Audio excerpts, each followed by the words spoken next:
Greetings, everyone. We're going to go ahead and start the meeting shortly.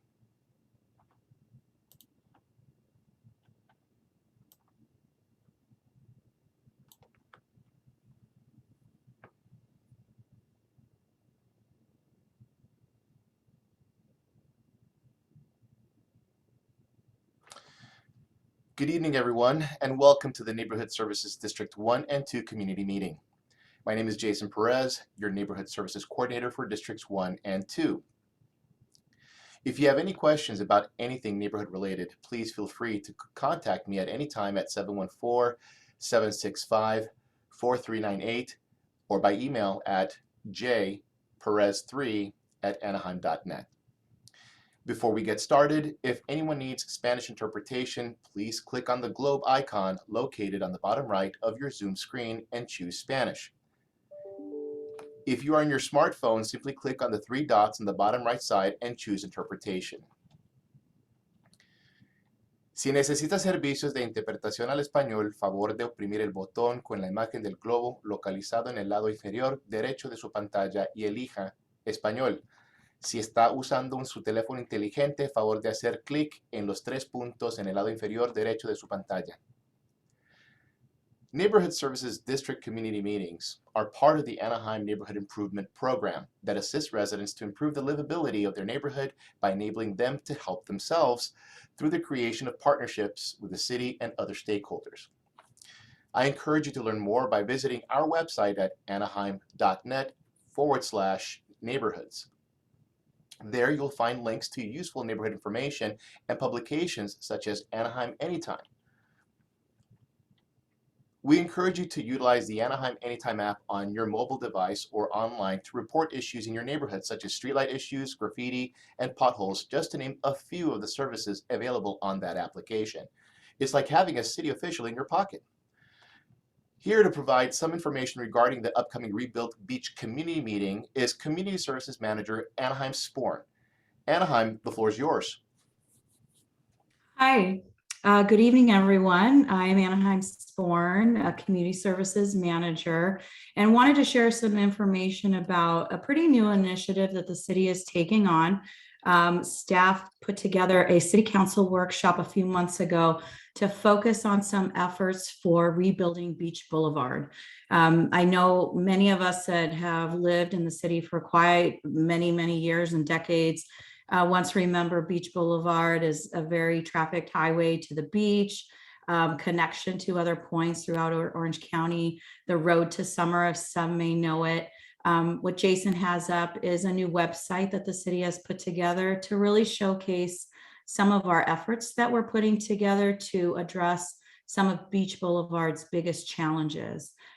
So as you scroll through their website, anaheim.net/rebuild beach, you're going to see some different information about some of the problems that have been known to very many on Beach Boulevard: drugs, homelessness, prostitution, human trafficking, crime, upkeep of businesses, and a lot of different statistics that we know about. And we are putting together our city staff, various departments, and working with each other to then work with residents in the community to really address what's happening on Beach Boulevard. We will be hosting a community meeting at the end of February that we invite everyone to come to. Jason will be showing some information on the date and time that we'll be hosting that meeting. But we'd like for everyone to come out and hear what the city's doing, hear what city staff are doing, how we're focusing our efforts on Beach Boulevard to try to combat some of these issues, and get your input. So come February 22nd, we will be hosting a community meeting at the West Anaheim Youth Center at 6:00 p.m. Have all of our staff there, reintroduce our efforts on what we're trying to do on Beach Boulevard, and then introduce some other meeting dates for future meetings for businesses, property owners, neighborhood watches, business watches, flashlight walks. We really want to re-engage our community, re-engage our staff, and do what we can to rebuild Beach. So if you do have any questions, please visit that website. You can also put some questions in the chat, be more than happy to answer those.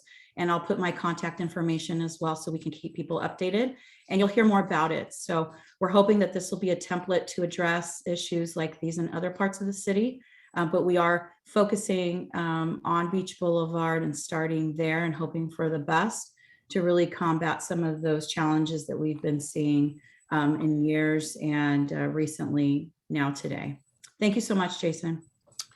Thank you, Anaheim, for providing us with that information. Before we get started, I would like to invite everyone to the upcoming Environmental Justice Element workshops. The city is in the process of creating a new environmental justice element of the general plan. Environmental justice means ensuring everyone has equal access to resources like healthy food, safe and sanitary homes, and public engagement. The public online workshops will be held tomorrow, Thursday, and on Saturday, February the 12th. Spanish translation will be available. For more information and the links to the Zoom meetings are on the website at www.anaheim.net/environmental justice. There is also an opportunity to serve on the Police Review Board as a District 2 representative. Anaheim's Police Review Board is a way for residents to have a voice in how our police department serves the city. It has 7 members who represent all of our council districts and who care about the issues in our neighborhoods. If you live in District 2 and are interested in serving on the board, please visit anaheim.net/PRB to learn more and apply. Now let's get started. If you have any questions during the webinar, please use the Q&A feature at the bottom of the screen, and we'll do our best to answer your questions at the end of the presentations. Our panelists, however, are free to go ahead and answer those questions as the meeting progresses. If we're not able to answer your question tonight, we will post those responses on our website at anaheim.net/neighborhoods. Before we get started, I would like to introduce your council member for District 1, Councilmember Jose Diaz. You'll be providing us with brief remarks. Councilmember Diaz, the floor is yours. Thank you, Jason, and good afternoon, everyone. Thank you for being here. I want to thank the staff for putting this together. It's a lot of work. And also, I want to recognize my colleague from District 2, Councilwoman Gloria Mae. Welcome, Gloria. These meetings are designed for us, for the community. The city is constantly serving us, putting packages together to inform us what is the city doing, what are they doing in our neighborhoods, what services have been provided, rebates from the public utilities, police activities, you name it. These meetings are designed for that, to inform us. So pay attention, and thank you for being here. Thank you, Jason. Back to you. Thank you, Councilmember Diaz. Thank you for cordially introducing your colleague, Councilmember Gloria Mae. Councilmember Mae, would you like to share some brief remarks with us? Yes, thank you. You know, I'm going to start getting the reputation for never missing an opportunity to chat. So first of all, I want to thank everyone for being here today. I know that it takes time away from your family, and time is precious to those of us who have full schedules, especially, and little ones. But I'm grateful that you're here. I don't know how many of you out there have had a conversation with me or know of me, but just to give you a little background about myself, I have been in Anaheim, in West Anaheim in particular, for the last 42 years. I retired from UPS a few years ago after working 34 years with them. Very much grateful for that. I was appointed to serve on council last September. Prior to that, I was very involved in my community as a community activist. I served on multiple boards and commissions and with other organizations. And the opportunity to do this is not taken lightly. I completely am honored and grateful to be able to have an impact here in District 2. It's no secret, to get to some of the issues, it's no secret that there's been an increase in homelessness and crime that has been impacted, that has impacted the quality of life here throughout West Anaheim in particular. There's many factors that contribute But I think what we need to focus on is finding solutions. Some of you on this call have personally reached out to me about issues affecting your neighborhood. And with the help of our city staff, we've been able to address problems as they come up. With the help of Anaheim's own superwoman, Sandra Luzo, we have increased patrols and have worked on additional solutions as well. I want to thank Neighborhood Services also for organizing this meeting and all the departments here tonight for their efforts. We truly have an exceptional team here in Anaheim. If you live in District 2, my door is open, maybe not my front door, but the communication door. So please feel free to reach out to me either by phone or email. I will respond as quickly as possible, but I'm here to listen and to act. I'm here as your council member and your neighbor. So also, there are, as mentioned earlier about the Police Review Board, we also have opportunities on other boards such as the Youth Commission for those who are 18 to 21. And I'm really looking for a young person who would be interested in learning about how the city works, civic engagement, and contributing their ideas. So please let me know if you have anyone who would love to step forward. I'd love to take them under my wing and help them along, as well as any other boards or commissions. We have an opening also on the Parks and Rec. And there's a couple more that I would like to have District 2 folks representing. So give us a call, give us an email. And I'm very blessed and very happy to serve. So thank you very much. Thank you. We appreciate you both joining us tonight. Let us go ahead and dive into our agenda. Our first presenter, Sergeant Brian Pacwa with the West Community Policing Team, will provide us with an update on their work in West Anaheim. Sergeant Pacwa, the floor is yours. Good evening, everybody, and thank you for attending. Sorry, my camera's not on. I'm in a spot where it just doesn't work tonight. We got a lot of good and big things happening out in Districts 1 and Districts 2. A lot of exciting stuff happening. You're going to see some big things over the next couple months, the next couple years. You'll hear about them in tonight's meeting. But one of the big issues that we have in Districts 1 and 2, as everybody knows, is homelessness. And as I've said before, everybody has their own reasons for being homeless, whether it's drug abuse or just, financial hardship or something like that. But one of the biggest components of mental or homelessness that we see is mental illness. And one of the biggest assets that the police department has is our Psychiatric Emergency Response Team, or better known as PERT. I'm very proud to introduce them tonight. They're here on the panel, and they're going to speak about who they are and what they do and the resources that they have available to them. So I will defer my time to them. Officer Beck. Yes, good evening, everybody. Like my boss just said, Sergeant Pacwa, my name is Officer Beck. This is my partner, Officer Voss. We are one half of the PERT team. I'm going to take tonight to kind of explain to you who we are, what we do, and then he's going to kind of talk to you about the advantages of having us and kind of our stats over the last couple of years. So we started PERT in 2013. It's been going for almost 9 years now. It's basically, PERT is 2 police officers that have mental health training partnered with a CAT team clinician from Orange County Mental Health. We are one of the lucky cities and one of the only cities to have actually 2 full-time clinicians assigned to us that ride with us 5 days a week.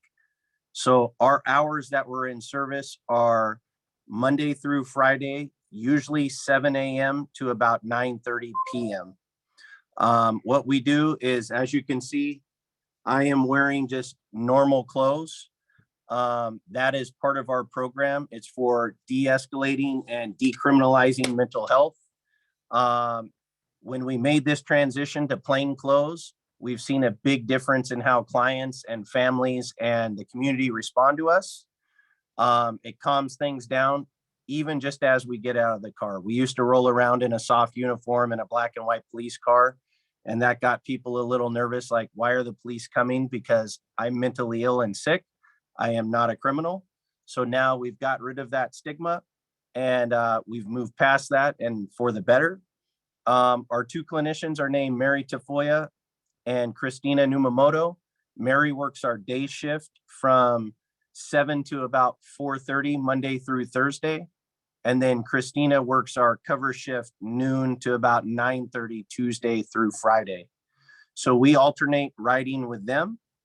And we're kind of excited. The reason we're kind of on here tonight is we recently got a grant, and that grant is helping staff partially our second team. We are doing that 2 days a week on overtime through the grant with people that we have trained and that have gone through other mental health training. So they are now riding with Christina and Mary on Tuesdays and Thursdays. What this does is allow us to go to more help, more calls, and help more people, help alleviate patrol.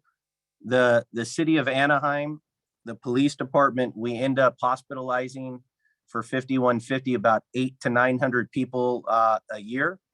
So we try to relieve patrol from doing that because we're the people trained in mental health, and our clinicians are the experts on mental health. So instead of having a patrol guy deal with the mentally ill guy, we involve ourselves, and that allows us to cut out the middleman. What used to happen before we were created is patrol would get to mental health call, they would go to it, they would then have to call the CAT team, wait for the CAT team to respond. Then the CAT team, when they made their decision on if they were going to put a hold on that person or not, then they would have to call the ambulance. We've cut out all the middlemans now. When we go to a call, we show up, we have the clinician with us, there's no wait time, and we can get right to the person that's in mental health crisis. And like I said, we've been doing this 9 years. Hopefully our team is going to grow. We're looking at some other grants possibly in the future so we can staff that second team full time. But now I'm going to turn it over to my partner here, Officer Voss. Yeah, so Matt mentioned some of the benefits already, and some of them may be kind of obvious. You can see we're dressed a little differently. When we show up, you know, that immediately brings the contact into a different context. So we're showing up with a clinician who's also plain clothes in a plain car, and there's real benefits to that as far as how that contact even starts. So combining those resources of having the police and the clinician at the same time means that we don't have to wait as police officers for a clinician to come out, or the clinician who's coming from the CAT team doesn't have to wait for the police to come follow them. So it saves a significant amount of time. Also, another is huge benefit is that as a police department, we get clinician level follow-up with our people after they go through, you know, the process of being on a mental health hold. So that means either while they're still in the hospital or at some point after they've come out of the hospital, we have the opportunity to follow up and make sure that they weren't lacking any services. They have a follow-up appointment if they need it. And we have access to a huge basket of resources at a county level that we would never have as a police department. And that follow-up, what we found is that in follow-up increases engagement in services. So where at a patrol level, we would write a mental health hold, send a person off to the hospital, and then that's it. There would be no follow-up. Person who knows if they were released from the hospital, if they had any services, if they took advantage of it. Until the police department came in contact with them again, we'd have no idea. But now we know for sure that follow-up isn't, or engagement in services is increasing through that follow-up, and we can show that. Also, in-hospital information sharing is huge, because once we as police officers put somebody on hold, we lose contact. We can't get any information out. We can't give any more information to the hospital. What our clinicians can do is they can call in and they can provide additional information as needed to help the person get the best treatment possible. And also, even if a officer contact doesn't result in a mental health hold, even if it's, you know, somebody who may need services that are voluntary, we have access to those now. And we have the time to go out and offer those, which is great. So patrol officers have somebody to turn to for individuals who may need help that's not emergent, but that maybe is over time. As a team, we've had thousands of contacts over the last 9 years with individuals. I believe we're up in the 3,000 plus contacts for just from the year 2019 to current. We're up over 500 mental health holds written, like something like 3,000 follow-ups. And throughout the entire existence of our program, we've had 2 uses of force, which is statistically significant.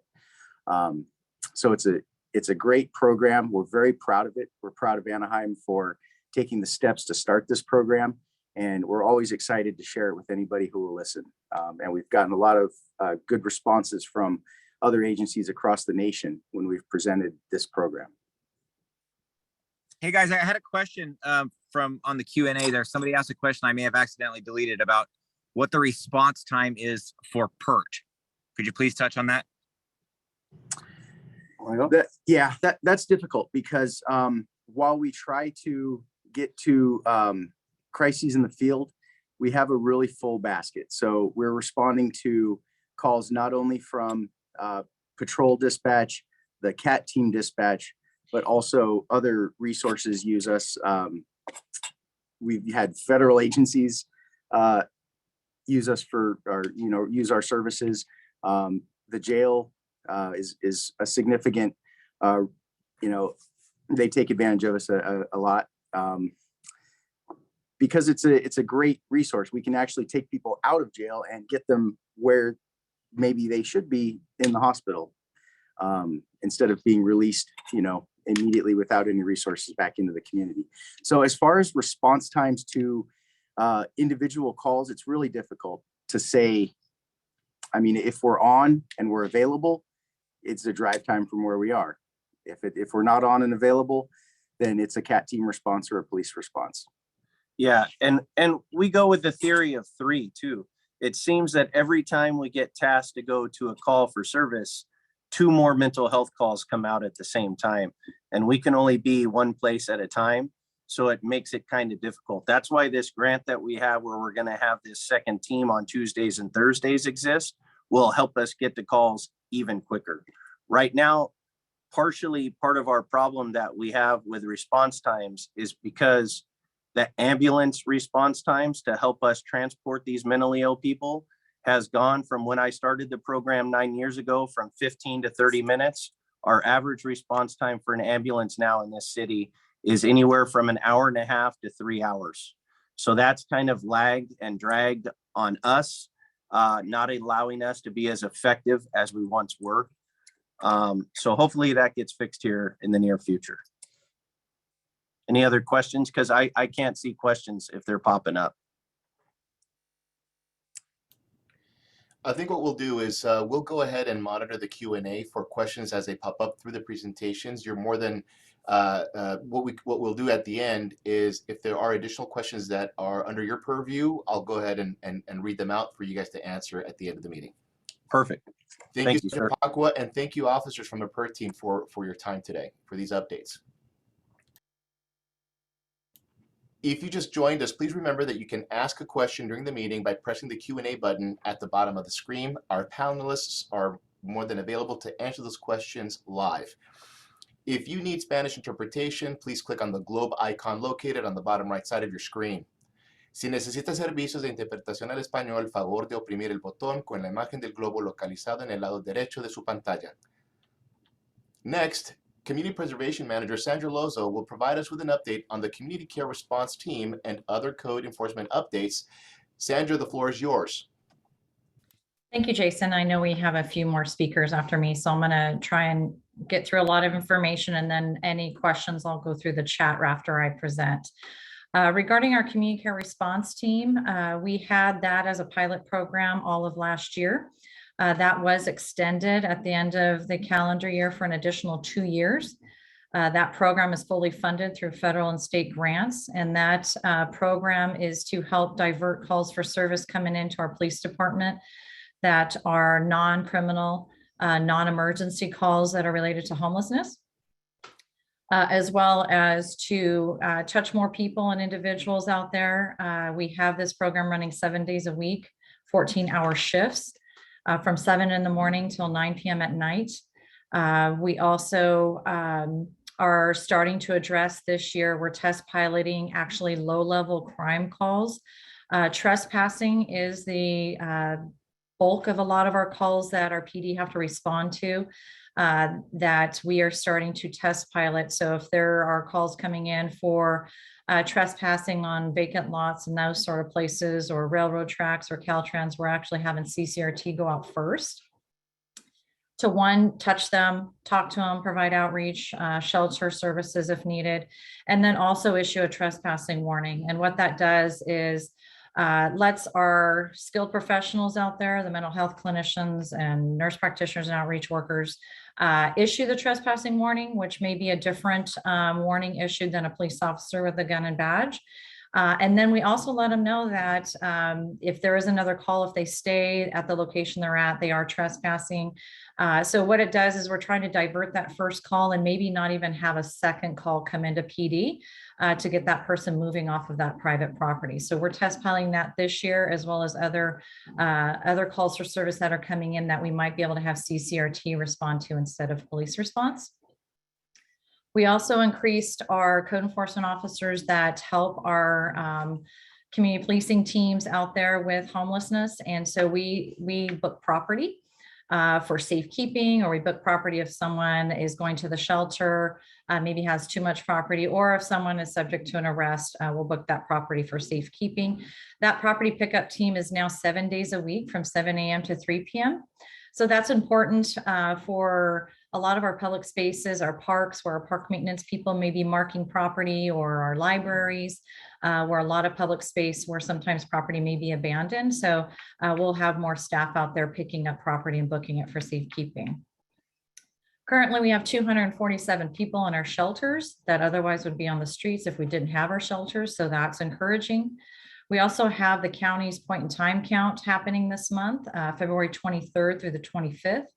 So that'll give us a new number. We've been operating off a number from 2019, and that number was 694, and that was prior to our shelters being opened. And like I said, we have 247 in our shelters, and we've been actually moving a lot of those individuals out of our shelters into our housing projects that have come online.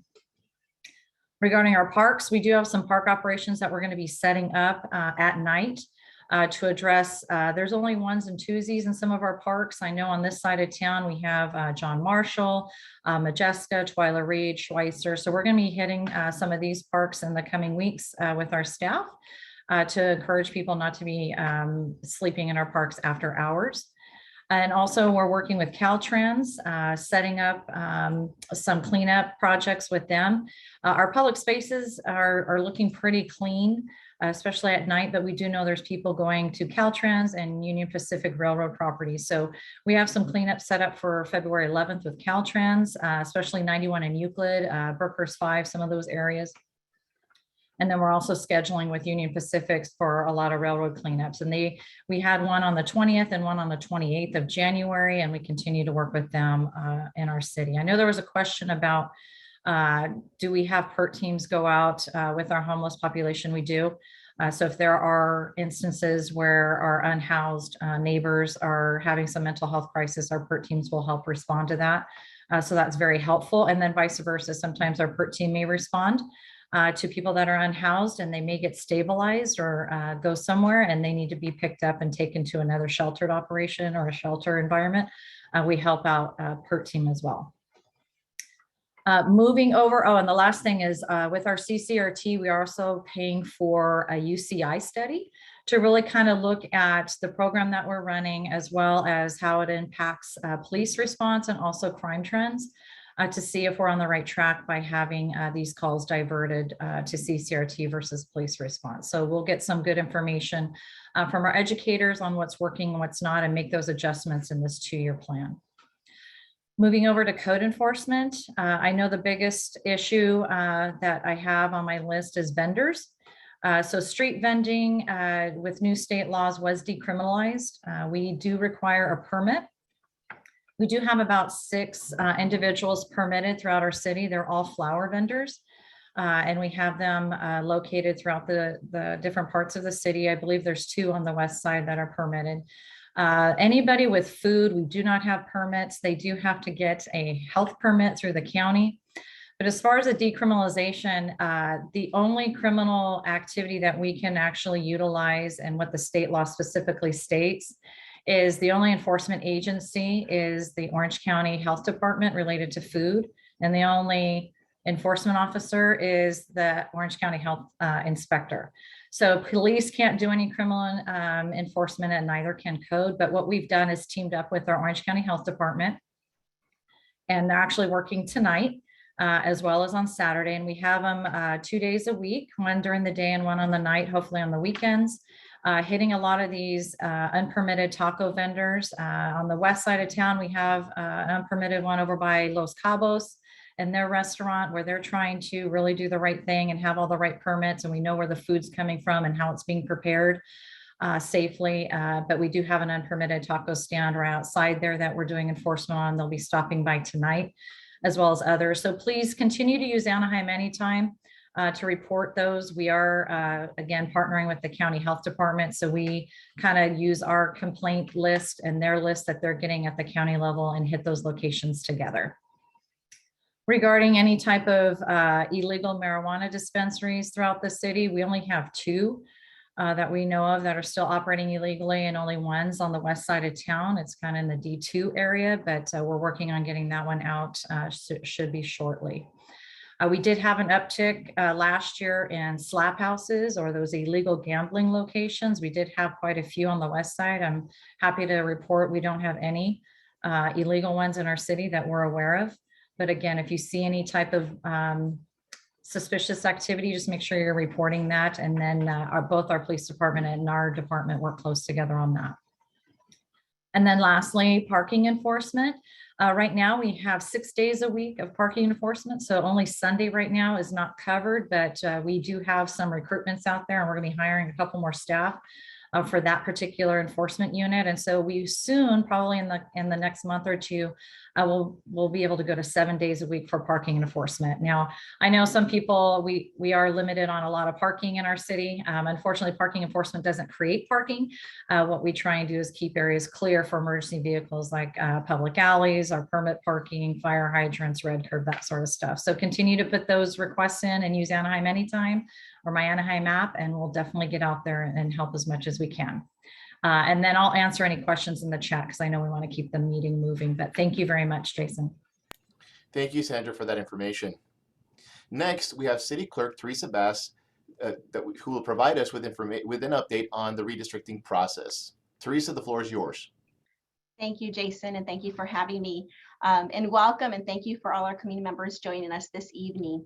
What I wanted to do is take this opportunity to provide an update regarding our redistricting process, where we're at the final phase of that process. We started back in July, August, providing the community with some background and information on the process itself. And just to give some background of what the districting process is, or why we entered this process to begin with. So as you may recall, back in 2016, we adopted a map that created our 6 districts.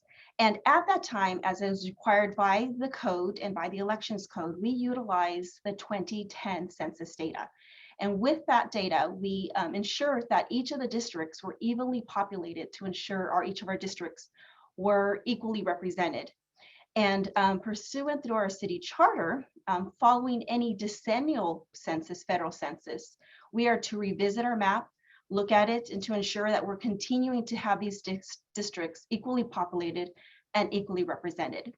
So as you may recall, if we can have the next screen, Jason, thank you so much. As you recall, back in 2020, back in October, there was a federal census conducted, and you may recall getting the survey or someone knocking on your door to get some information so that we can complete this federal census.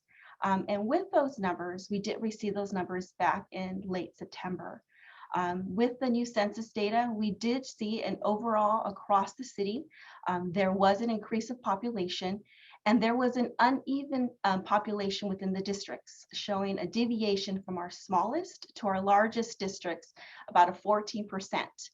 Within the elections code, there should only be about a 10% deviation between our largest and smallest.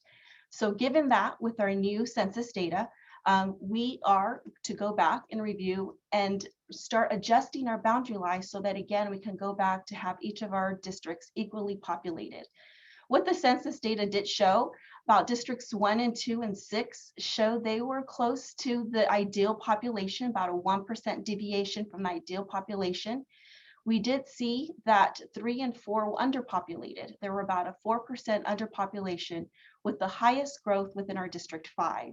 So noting that information, we noted we needed to go back in our community, work with our city council members, work with our community members to look about adjusting those district lines. So back in July and August, we kicked off our redistricting process with holding a workshop in one of our first public hearings. And what we did that is provide the community just an overview of the redistricting process. What is the criteria? What are we looking at as we start adjusting and looking at those boundary lines? We had community meetings back in September of 2021, along with the city's demographer, providing information on that process, as well as taking the opportunity to hear back from our community on the communities of interest, as those communities that we need to keep in mind to keep together as we are looking to adjust some of those boundary lines. So most recently, we are coming to the end of our redistricting process, because as we were going through our community meetings, our public hearings, we were asking our communities to provide some feedback, not only through communities of interest, but also maybe draft maps and considerations of how should we adjust those lines and make those revisions on those communities that we need to make some adjustments.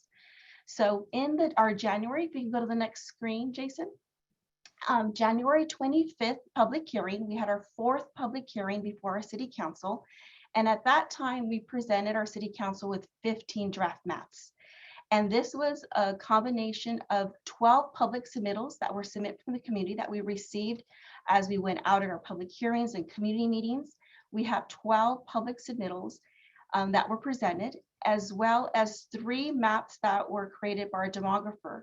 And those maps were as a result of the feedback that our demographer received at each of the community meetings that we held in September, as well as in November and December.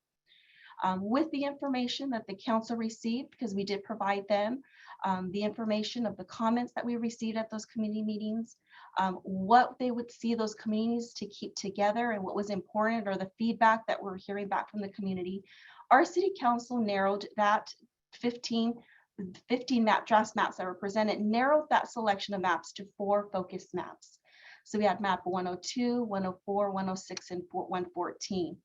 What the council also did and requested is, given the comments that were received from council, as well as comments that were received from written comments that were received, as well as in-person comments that were received at that public hearing, there was a request from our city council asking our demographer to come back with revised maps. Given the maps that they narrowed to, the focus maps, some revisions or thoughts of how we could make some additional adjustments. So these are the 4 focus maps that the council members did narrow down the pool. We had map 102 and 114. Those are both public submittals that came forward. And map 106 and 104 were actually the 2 maps that were brought forward from our demographer.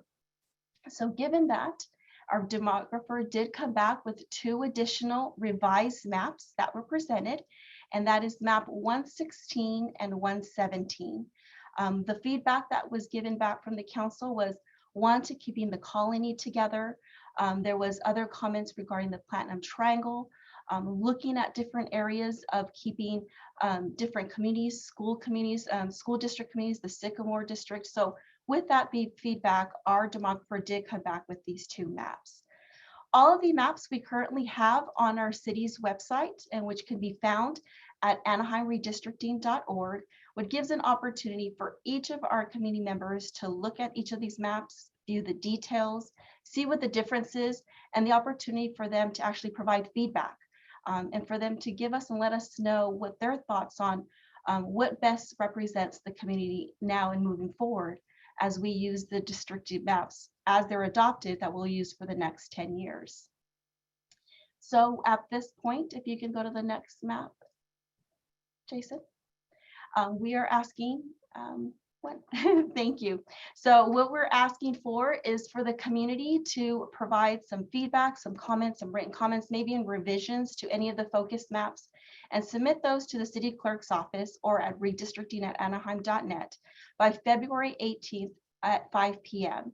What we're going to be doing with that information, we're going to be compiling all this information to present to council at our next public hearing that will be held on March 1st at 6:30 p.m. in our council chambers.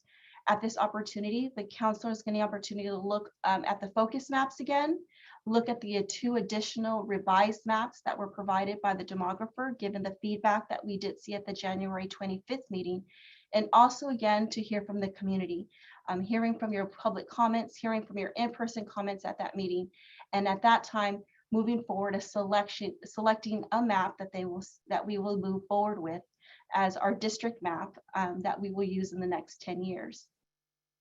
So that we are asking each of your community members to please visit our website at anaheimredistricting.org. They're on that website. We do have an opportunity to provide all the full schedule of the remaining council meetings. We are planning to come back if the council does move forward with the selection of map on the March 1st, the second meeting in March, to come forward with an adoption of that map. So we do ask our community to please participate. Join us on March 1st, 2022 at 6:30. Provide comments at Anaheim. Provide comments at redistricting@anaheim.net, and please visit our website at anaheimredistricting.org for an opportunity to see each of the focus maps as well as the additional maps. Any additional revised maps that are provided to the community, we are going to be posting to our website as well. And you'll see that 7 days prior to our March 1st meeting, again, to give our community the opportunity to review those maps, provide those comments, and come and see us on March 1st to provide that feedback. So if you have any questions, feel free to submit those in the chat, and I'm happy to stay after, and we'll be answering any questions that may come up at the end of the meeting as well too. So thank you so much, everyone. Thank you, Jason. Thank you, Teresa, for that information. Here to provide us with information on the Hazard Mitigation Plan and Emergency Preparedness is Dr. Janine Wilmoth from Fire and Rescue. Dr. Wilmoth, the floor is yours. Thank you, Jason. Good evening. I am Dr. Janine Wilmoth. I'm the emergency manager with Anaheim Fire and Rescue, but we work with the whole city. We are looking at our hazard mitigation plan. If we have the slides up, I believe. Start working on that. There we go. Hazard mitigation describes actions that we take to help reduce or eliminate long-term risks. So if you want to go to the next slide. So actions that we would take to eliminate risks that are caused by hazards or disasters, such as flooding, earthquakes, wildfires, or landslides. Mitigation are the actions that we can take before disaster strikes, so the impact isn't as bad or it's even eliminated.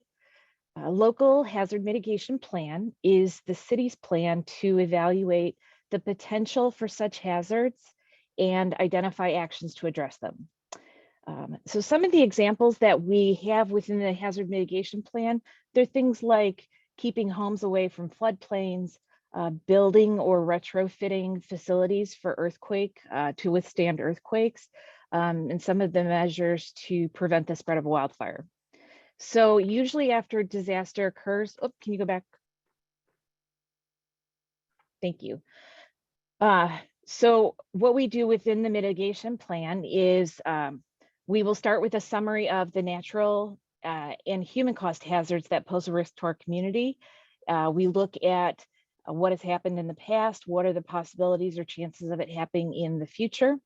Then we look at the threat level, the potential impacts that are facing Anaheim, and we try to identify measures that will help us, or policy recommendations that will help us reduce the threat over in Anaheim. That'll be, and the plan is what we have for the next 5 years. Next slide. So as the cost of disasters continues to rise, government and citizens have to find a way to reduce hazard risks for the community. And that is what one of the important pieces of this plan. We look at how to reduce the impact. AB 2140 compliance, that is California legislation that requires a hazard mitigation plan.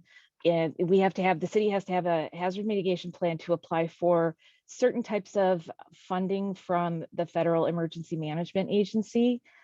This also allows us to incorporate the findings we have into the city's general plan, so the more comprehensive long-term blueprint for growth and development. Aside from protecting public safety and public health and safety, the approach can save us money. So this plan is really crucial. Studies have shown that every dollar that is spent in mitigation can save an average of $4 to $6 in recovery. So we really like to write plans in emergency management so that we're prepared. We have a few different types of plans. We have an emergency operations plan is really a city's playbook for when we need to respond to disasters. So it has specific procedures for emergencies that we can stabilize the situation. In the middle there, we have our local hazard mitigation plan, which looks at hazards a little bit more in general, not in specific situations, and how we can mitigate those within a 5-year period. And then on a sort of a larger long-term scale, we have the general plan safety element, which takes those same hazards that we've identified and incorporates them into a long-term policy to keep Anaheim safe. We've already started our planning process. We have a hazard mitigation task force with representatives from each department, and we have been reviewing the hazards we face in our community and updating the hazard profiles, which is an assessment of each hazard.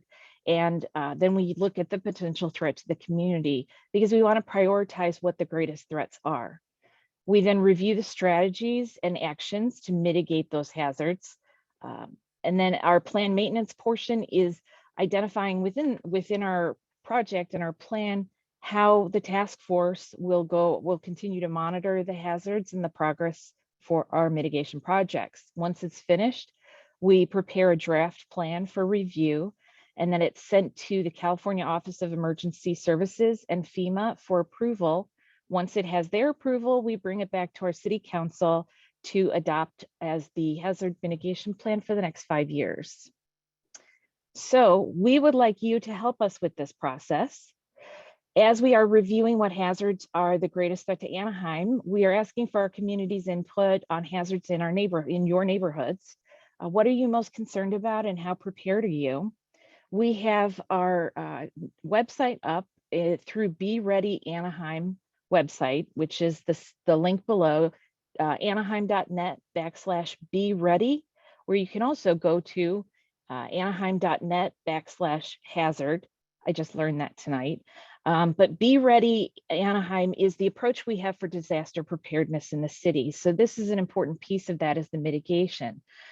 We have a link there that will take you to an online survey that you can complete, which is again asking you about some of that information on hazards in your communities. And we're going to incorporate that information into the final plan. We expect to have the plan, the survey will be open for the rest of the month, and then we'll have a draft plan for review and comment on the same website mid-March. And then we expect to have the plan to City Council in mid-May, if all goes well with FEMA and the state. And then that final plan will also be available, I believe. So if you have any questions, I probably should have mentioned some of the hazards specific to Anaheim, obviously wildland and earthquake, but we also are looking at severe weather, such as extreme heat, windstorms, dam failure, landslides, public health emergencies, and then there's also our human-caused hazards like hazardous materials, terrorism, those types of things. So those are all areas that we're looking at. If you have any questions, please let us know. My email's there. We also have the contact information for our consultant that is helping us with this project. So that piece, we have the hazard mitigation plan is our way for us to prepare the cities for reducing the impact of disasters.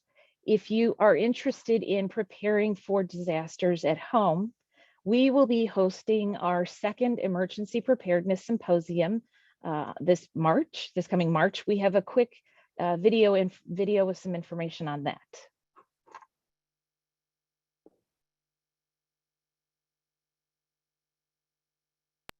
Anaheim Fire and Rescue's Emergency Management and Preparedness section is holding a workshop to help Anaheim residents prepare for emergencies at home.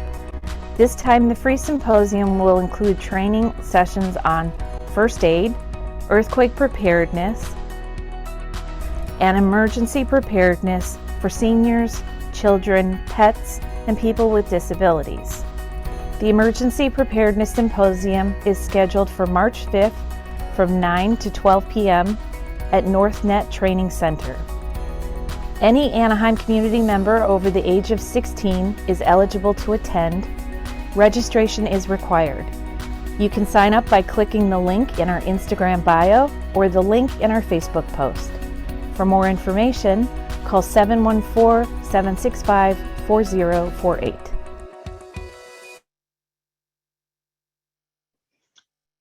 So thank you for the opportunity to provide this information, and we hope that you will be able to participate in the survey. I'll turn it back over to Jason. Thank you, Dr. Wilman, for that information. Next, we have Joseph Alcock from Public Works, who will provide us with information regarding the circulation element, which is a part of the Anaheim General Plan, and an upcoming workshop requiring your feedback to update the plan.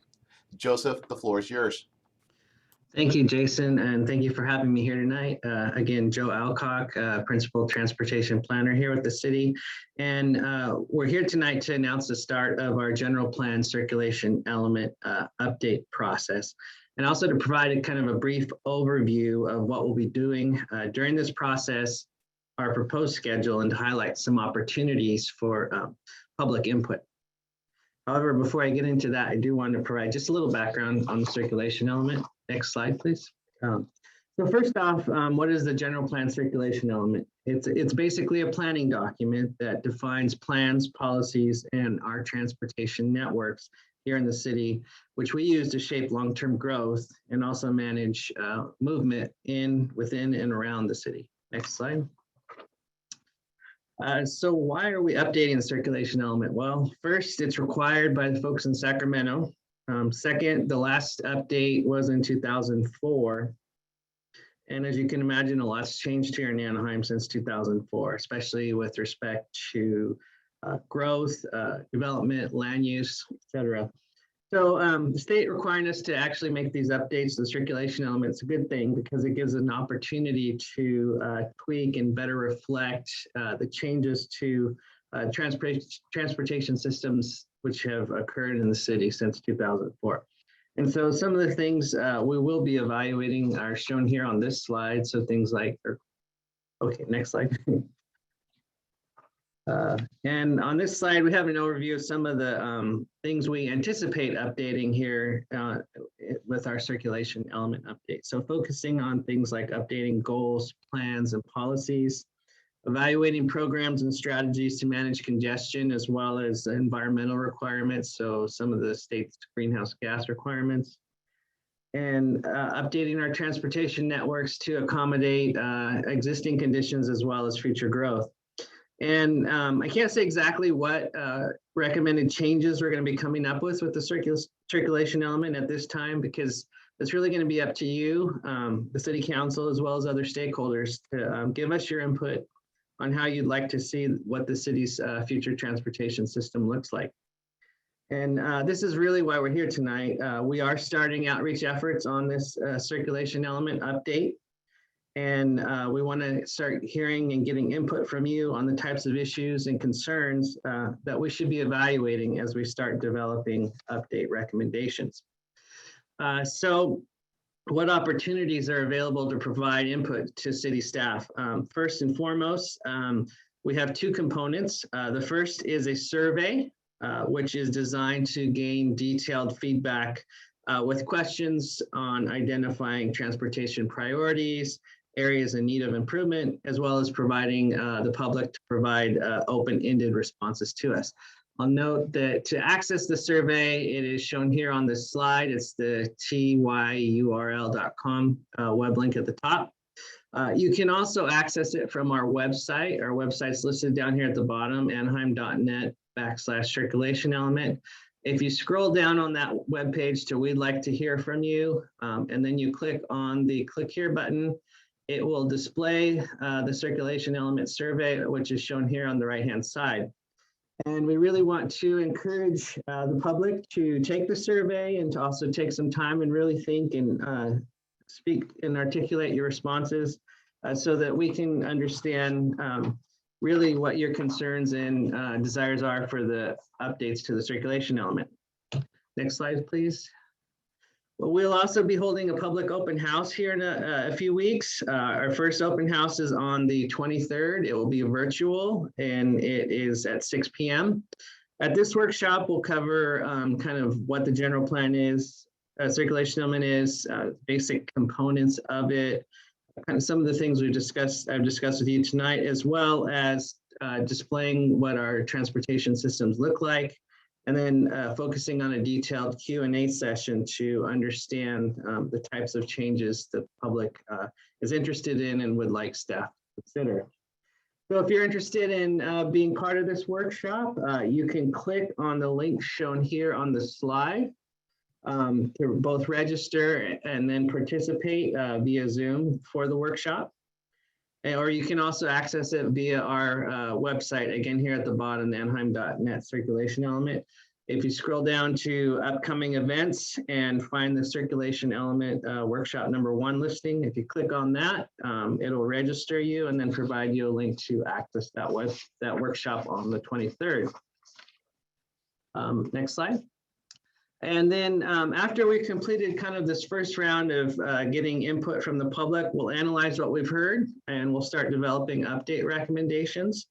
Once we've completed developing our recommendations for updates, we'll have a second open house to confirm what we've heard from you, we got correct, and to verify that we're moving in the direction that the public is supportive of in terms of making changes to our future transportation network systems.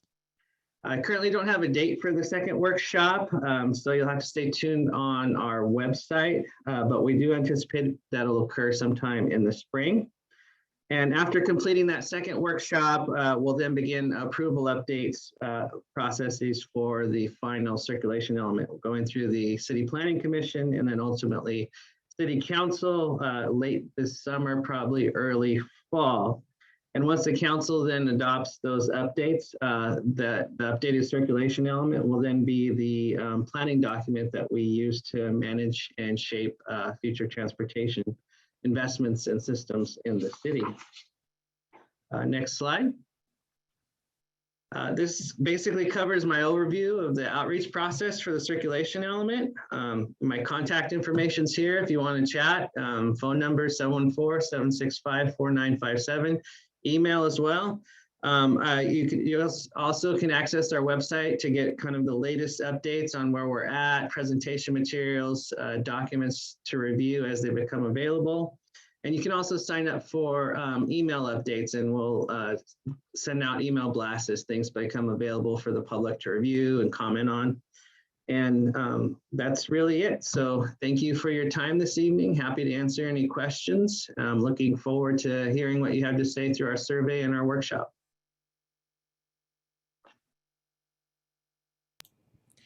Thank you, Joseph, for that information. Here to provide us with a brief reminder regarding the upcoming Rebuild Beach Community Meeting is Community Services Manager Anaheim Sporn. Anaheim, the floor is yours. Thank you so much, Jason. Just wanted to remind everyone about Rebuild Beach, the website, and to make sure that you keep your ears open. We'll be sending out some information, an email to let everybody know about the future meetings, and hopefully Jason can pull up the website and the slide, but we will be sending that information to those attendees that are here with us tonight, and you'll hear more information, but please join us on February 22nd at the West Anaheim Youth Center at 6:00 p.m. Great, thank you very much for that information, Anaheim. So we've arrived to the Q&A portion of our meeting, which is a great opportunity for our participants to ask questions not answered by the material presented. Our panelists have done a great job at actually answering these questions as the meetings have progressed.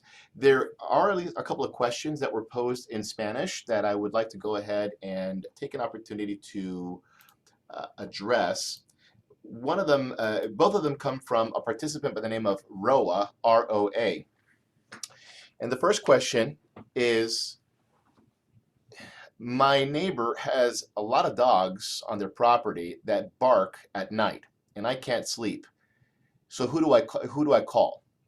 And on that same property, there seem to be many people that are living there. It looks like they are renting out various rooms in the house, and it looks like they don't have any type of some type of permission or permit for renting, or some type of parking permit as well. I don't have anywhere to park my car, and it's always full. I do have a parking permit for me to park on my street. This might be a great question for our community preservation manager, Sandra Lozo. Sandra, would you like to go ahead and provide us some insight to this? Sure. My best suggestion would be for her to report that through Anaheim anytime, because there's several items in there that we need to address. Barking dog ordinance is actually through the county, but we can supply that link in the response to Anaheim anytime. And then obviously we'll need the location of this particular property that we can go out and make sure and inspect. There are limits to the amount of dogs you can have. As far as occupancy, that's a little tough one, especially with the housing crisis right now. The state law allows a lot of people to live in different types of housing. So, but we can still check that out. And then also the parking issue. So I'd put it all together in one Anaheim anytime with the location, and we'll be sure to follow up on that one. Thank you very much for that response. We're going to go ahead and translate that answer in the Q&A chat shortly. And also a secondary question from the same participant, Roa, was can someone serve as a volunteer with the paramedic services or fire and rescue services?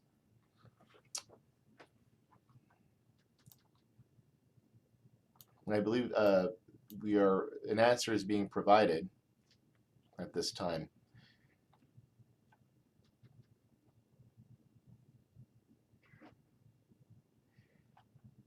We have an additional question from Nancy Swartout. What are the plans to continue the center lane dividers, cement/plants on Brookhurst beginning at Ball Road north of the 5 freeway?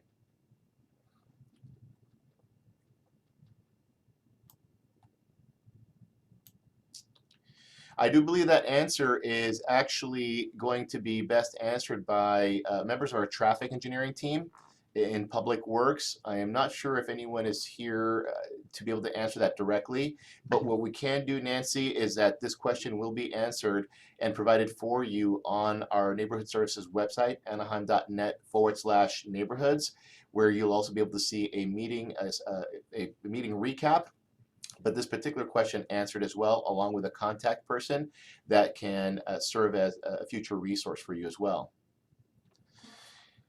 Nancy is also adding that this is one of the only parts of the city of Anaheim that does not have dividers. This is another reason the car speeding is a problem. Yes, we do recognize that, and we will be providing you with an answer shortly.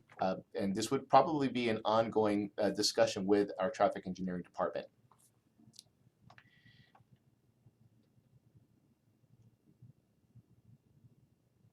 So I have, so the question here for our fire and rescue is from Roa, and it was regarding the possibility of being able to serve as a volunteer either within the the paramedic services under fire and rescue, or with the fire rescue engines themselves. Hello, everyone. My name is Natalie Brudemakin. I'm the Community Engagement Manager for Airline Fire and Rescue, and that's a great question. For the paramedics program, we actually are not accepting any volunteers. And then any volunteers as far as volunteering with some of our apparatus, the engine or the truck, we don't have that as a volunteer opportunity at the moment.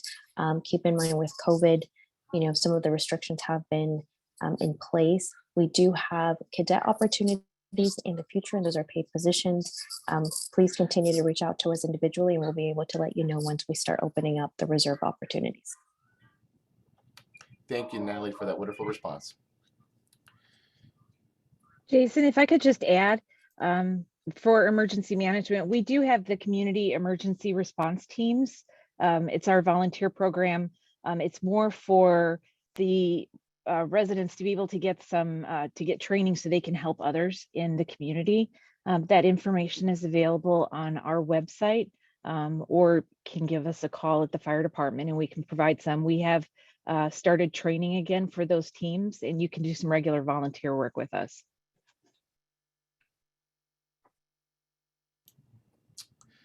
Great, thank you for that information, Dr. Wilmoth. Do we have, I'm not seeing any additional questions popping up in the Q&A portion. If anybody would like to go ahead and take this moment, this opportunity is for you. Otherwise, we will continue on with the conclusion of the meeting.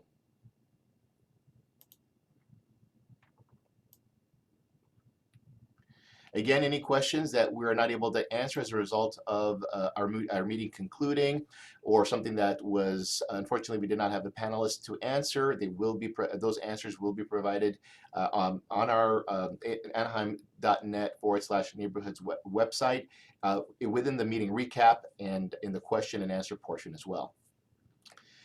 So I've mentioned it before, we will have a recap available, so please keep an eye on that. That will be in the next week or so. But in closing, I would like to invite you to visit our Neighborhood Services website once again, or call us at 714-765-4456 to learn more about our services and learn about ways that we can work together to improve your neighborhood. With that said, I want to thank our panelists and all of our attendees in the audience here, our Anaheim residents and other stakeholders in attendance tonight for your participation and time.